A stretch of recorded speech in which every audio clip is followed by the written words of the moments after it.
નમસ્કાર વિદ્યાર્થી મિત્રો, એન્જલ એજ્યુકેશન યુટ્યુબમાં ફરી આપનું હાર્દિક સ્વાગત છે। આજે આપણે રાજ્ય સરકારની બીજી યોજના જ્ઞાન સાધના સ્કોલરશિપ યોજના, આ જ્ઞાન સાધના સ્કોલરશિપ પરીક્ષાનું આપણે સચોટ માર્ગદર્શન આપણે જોઈએ। આ પરીક્ષા કોણ આપી શકે? તો જે બાળકો હાલમાં ધોરણ 8માં અભ્યાસ કરે છે તે બાળકો આ પરીક્ષા આપી શકે છે। જ્ઞાન સાધના સ્કોલરશિપ પરીક્ષાનું આપણે માર્ગદર્શન માટે થોડીક ચર્ચા કરીએ।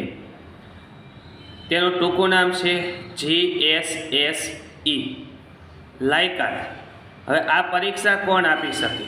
તો જે બાળકો ધોરણ 1થી 8માં સરકારી શાળામાં અભ્યાસ કરેલો હોય, એટલે કે હાલમાં ધોરણ 8 સરકારી શાળામાં ભણતા હોવા જોઈએ। બીજું, જે બાળકો ધોરણ 1માં RTમાં પ્રવેશ મેળવેલો હોય, ખાનગી શાળામાં ધોરણ 1માં RTમાં પ્રવેશ મેળવેલો હોય અને હાલમાં ધોરણ 8માં અભ્યાસ કરતા હોય તે બાળકો પરીક્ષા આપી શકે છે।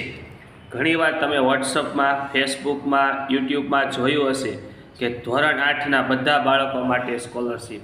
ના બાળકો, આ પરીક્ષા બધા માટે નથી। સરકારી શાળામાં 1થી 8 ધોરણ ભણેલા હોવા જોઈએ, એટલે કે 8મું ધોરણ હાલમાં ચાલુ હોય। ખાનગી શાળામાં ધોરણ 1થી 8 RTમાં પ્રવેશ લીધેલો હોય તે બાળકો જ પરીક્ષા આપી શકે છે। આવક મર્યાદાની વાત કરીએ તો શહેરી વિસ્તારમાં માતા પિતાની આવક 1,50,000 સુધીની હોવી જોઈએ। ગ્રામ્ય વિસ્તારમાં માતા પિતાની આવક 1,20,000ની હોવી જોઈએ। હવે અરજી કરવાની વેબસાઇટ છે www.safeexam.org પર તમે ઓનલાઈન અરજી કરી શકો છો।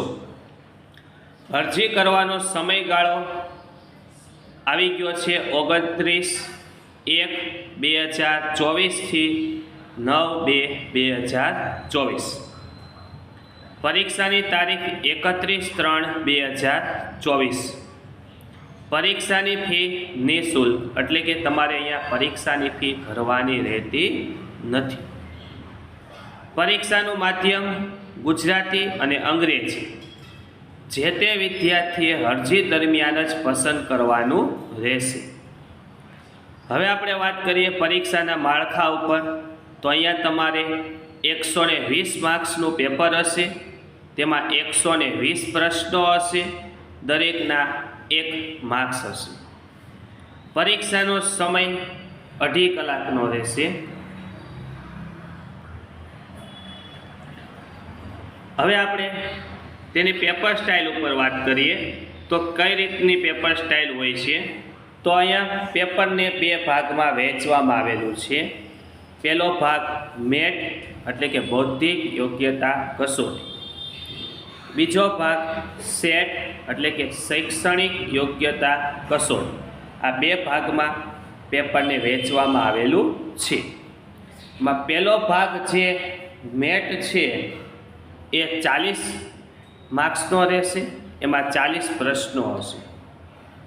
બીજો ભાગ જે છે શૈક્ષણિક યોગ્યતા કસોટી, એમાં 80 પ્રશ્નો હશે, દરેકનો 1 માર્ક્સ હશે, એટલે કે 80 માર્ક્સનો બીજો વિભાગ હશે।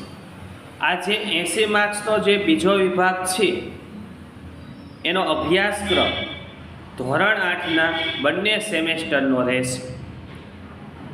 એમાં ગણિતના 20 પ્રશ્નો હશે, વિજ્ઞાનના 20 પ્રશ્નો હશે, સામાજિક વિજ્ઞાનના 15 પ્રશ્નો હશે, અંગ્રેજીના 10 પ્રશ્નો હશે, ગુજરાતીના 10 પ્રશ્નો હશે અને હિન્દીના 5 પ્રશ્નો હશે।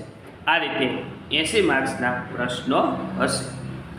હવે આ પરીક્ષામાં તેજસ્વી વિદ્યાર્થીઓની જે બાળકો પરીક્ષા આપશે એમાંથી તેજસ્વી વિદ્યાર્થીઓની પસંદગીની સંખ્યા 25,000 સુધીની રહેશે. હવે સ્કોલરશિપ તમને ધોરણ 9 થી 12માં કઈ રીતની તમને સ્કોલરશિપ મળશે તેના ઉપર આપણે નજર ફેરવીએ. જો ધોરણ 9માં તમે સરકારી શાળામાં એડમિશન લેશો તો તમને 6,000 રૂપિયા સ્કોલરશિપ આપવામાં આવશે. જો તમે ખાનગી શાળા, સ્વનિર્ભર શાળા, પ્રાઇવેટ શાળામાં એડમિશન લેશો તો તમને 22,000 રૂપિયા સ્કોલરશિપ આપવામાં આવશે. ધોરણ 10 સરકારી શાળામાં પ્રવેશ મેળવેલો હશે તો 6,000 રૂપિયા આપવામાં આવશે. ખાનગી શાળામાં 22,000 રૂપિયા આપવામાં આવશે. ધોરણ 11 સરકારી શાળામાં પ્રવેશ હશે તો 7,000 રૂપિયા, ખાનગી શાળામાં હશે તો 25,000 રૂપિયા. ધોરણ 12 સરકારી શાળામાં હશે તો 7,000 રૂપિયા, ખાનગી શાળામાં હશે તો 25,000 રૂપિયા. આ રીતે મિત્રો ધોરણ 9 થી 12 જો તમે સરકારી શાળામાં અભ્યાસ કર્યો હશે તો તમને 26,000 રૂપિયા સ્કોલરશિપ મળશે અને તમે ખાનગી શાળામાં પ્રવેશ મેળવેલો હશે તો તમને 94,000 રૂપિયા સ્કોલરશિપ આપવામાં આવશે. જો મિત્રો તમને અમારો વિડીયો ગમ્યો હોય તો તમે લાઈક કરો, શેર કરો અને અમારી ચેનલને સબસ્ક્રાઈબ કરજો. આભાર.